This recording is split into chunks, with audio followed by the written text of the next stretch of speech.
মাস তার এখান থেকে 500 টাকা নিবা। আরে 500 টাকা তো কম, 2000ও নিন গা। খান নিরিও বেটি বেটে মনে করে 3000 যে পাইছি ওইটাই বেশি, 5000 লাগতো না রে বাবা। কিন্তু আমি জানি না আপনারা কিতা দিতাম পারমু, তবে জননেত্রী শেখ হাসিনার সরকার যা দিব তারে বাড়াইয়া হইলো কিছু দেওয়া, এটা আমার দায়িত্বের মধ্যে পড়ে লাগে। আপনারা আমার অত ভোট দিয়ে এমপি বানাইছেন। নির্যাতিত নিপীড়িত মানুষের পক্ষে কেউ থাকতে চায় না। যতদিনই বাসি অথবা যতদিনই এমপি থাকি, অন্তত আপনাদের চোখের দিকে তাকাইয়া যেন আমি বলতে পারি যে গো মাই যা পাইছিলাম তার দিয়া চেষ্টা করছি গো মাই, আমার সম্পদ বাড়ছে না, ওই তোমরা চেষ্টা করছি কোনো না কোনো ভাবে কিছু না কিছু দিবার। আপনারা জানেন এই যে আমি এমপি বার ফরই, একটা বন্যায় পাইলো, ঠান্ডায় পাইলো, খরায় পাইলো। আপনারা জানেন যে একেবারে নিজের টাকা খরচ করিয়া এই পর্যন্ত প্রায় 1 লাখের কাছাকাছি আমি আমের চারা গাছ আনছি। আইনে আপনারা গ্রামে গ্রামে বিভিন্ন জায়গাতে স্কুলের মাধ্যমে আমের চারা ফাটাইছি। আপনারা জানেন আমি এমপি হইবার পরে নিজের পয়সা খরচ করিয়া কম্বল আনছি। আপনারা জানবা কি তার যে নিজের পয়সা খরচ করিয়া বড় বড় স্থাপনা বানাইতেছি, যেটা হইলে কি আমাদের পর্যটকরে যাতে বাইরের মানুষ যেন আমরা এলাকাত বেড়াইতে হয়, ইতার লেগে যা যা করা লাগে আমি তা করতেছি। ইতা আপনারা বুঝতে না, এমপি হিসাবে আমার আপার লেভেলের যে কাজ আমি তা করতেছি। শুরু করিতেছি মহান আল্লাহর নামে, যিনি পরম করুণাময় এবং অত্যন্ত দয়ালু।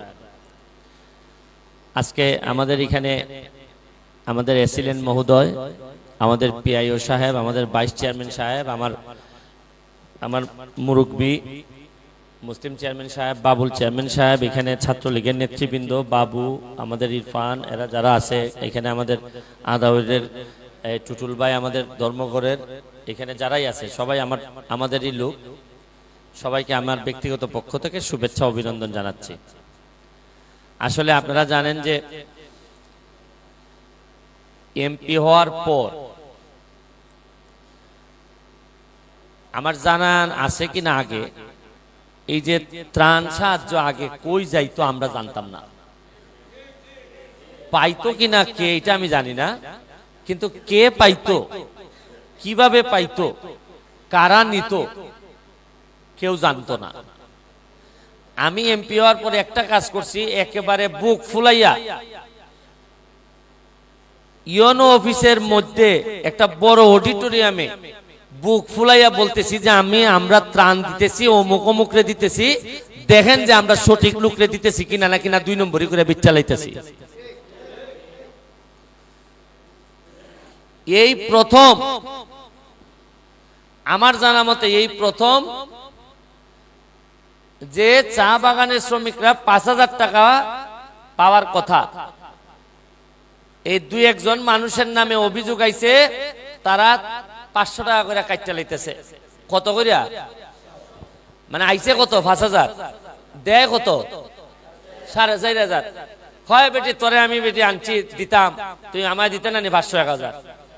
এই যে আমি ঢাকার থেকে বইয়া খবর পাইছি যে ওই কাটিং চলতেছে। কিতা চলতেছে?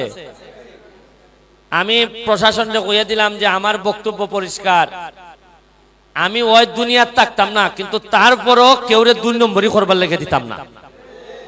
আর খাস সাথে 2 নম্বরই করে আমার সাথে করো। ওই যে বেটা সারা বছর বইয়া থাকে 5000 টাকা পাইবার লেগে, 12টা মাস তার এখান থেকে 500 টাকা নিবা। আরে 500 টাকা তো কম, 2000ও নিন গা। খান নিরিও বেটি বেটে মনে করে 3000 যে পাইছি ওইটাই বেশি, 5000 লাগতো না রে বাবা। কিন্তু আমি জানি না আপনারা কিতা দিতাম পারমু, তবে জননেত্রী শেখ হাসিনার সরকার যা দিব তারে বাড়াইয়া হইলো কিছু দেওয়া, এটা আমার দায়িত্বের মধ্যে পড়ে লাগে। আপনারা আমার অত ভোট দিয়ে এমপি বানাইছেন। নির্যাতিত নিপীড়িত মানুষের পক্ষে কেউ থাকতে চায় না, সব থাকতে চায় বড় বড় হেড অমলা লোকের পক্ষে, ওই মুসলিম চেয়ারম্যানের পক্ষে, ওই বাবুল চেয়ারম্যানের পক্ষে, এরার পক্ষ থাকতে চায়। মনে করে যে আরে গরিব মরে নে কিতেই তো, ইটা বেশি মানুষ কিছু মরলে অসুবিধা কিতা, ওইটা মনে করে অনেকে। কিন্তু না, কারণ আমি এবার দেখছি যে দুনিয়ার চেয়ারম্যান, দুনিয়ার মেম্বার আর দুনিয়ার এমপি হইয়া আখেরাত আমি আর আইতাম চাই না। কারণ আখেরাতটা যদি আমার থাকতে হয়, তে দুনিয়ার চেয়ারম্যান, মেম্বার এবং এমপি অবস্থায় আমি এমন কাজ করে যেতে পারতাম না যাতে আমি আখেরাত থেকে মুখ দেখাইতাম না পারি। আপনারা এখানের মধ্যে বস্তা এক একটা বস্তার মধ্যে লেখা আছে যে কিতা কিতা পাইবে। একটা বস্তা তুলেছেন দেখে একটু, এই যে এই বস্তাটার মধ্যে লেখা আছে, এটার ভিতরে কিতা কিতা আছে। বাইক নিয়ে যদি দেখুন কিছু কম লাগে না তা তো আবার যোগাযোগ করবা। যদি গিয়া দেখুন যে খেটায় কুস্তা ফাতলা বানাই লিছে না তা তাইলে আবার সাংবাদিক কেন পড়া আছে। মাধবপুর মাশাআল্লাহ এটার অভাব নাই।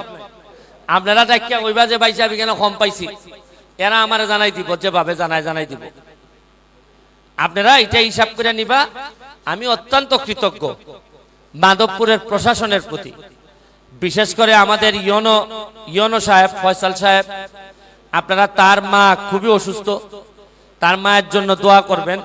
উনি অসুস্থতা, তার মায়ের অসুস্থতার কারণে আজকে আমাদের সাথে থাকতে পারেন নাই।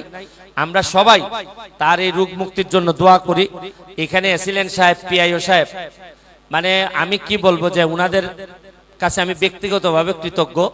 যেভাবে আমি চাইছিলাম উনারা যে আমার সহযোগিতা করতেছেন, উনারা আমার সহযোগিতা না করলে কিন্তু আমি কষ্ট হয়ে যেত আমার এইভাবে করা।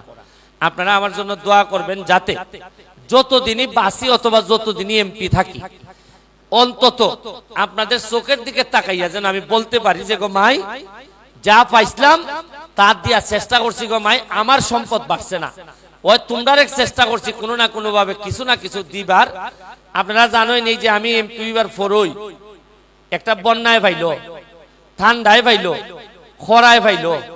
আপনারা জানেন যে একেবারে নিজের টাকা খরচ করিয়া এই পর্যন্ত প্রায় 1 লাখের কাছাকাছি আমি আমের চারা গাছ আনছি। আইনা আপনারা গ্রামে গ্রামে বিভিন্ন জায়গাতে স্কুলের মাধ্যমে আমের চারা ফাটাইছি। আপনারা জানেন আমি এমপি হইবার পরে নিজের পয়সা খরচ করিয়া কম্বল আনছি। আপনারা জানবা কি তার যে নিজের পয়সা খরচ করিয়া বড় বড় স্থাপনা বানাইতেছি, যেটা হইলে কি আমাদের পর্যটকরে যাতে বাইরের মানুষ যেন আমরা এলাকাত বেড়াইতে হয়, ইতার লেগে যা যা করা লাগে আমি তা করতেছি। ইতা আপনারা বুঝতে না, এমপি হিসাবে আমার আপার লেভেলের যে কাজ আমি তা করতেছি। একই সাথে আপনারা যে বরাদ্দ হয় এই বরাদ্দর জন্য হাত দিতে না পারো।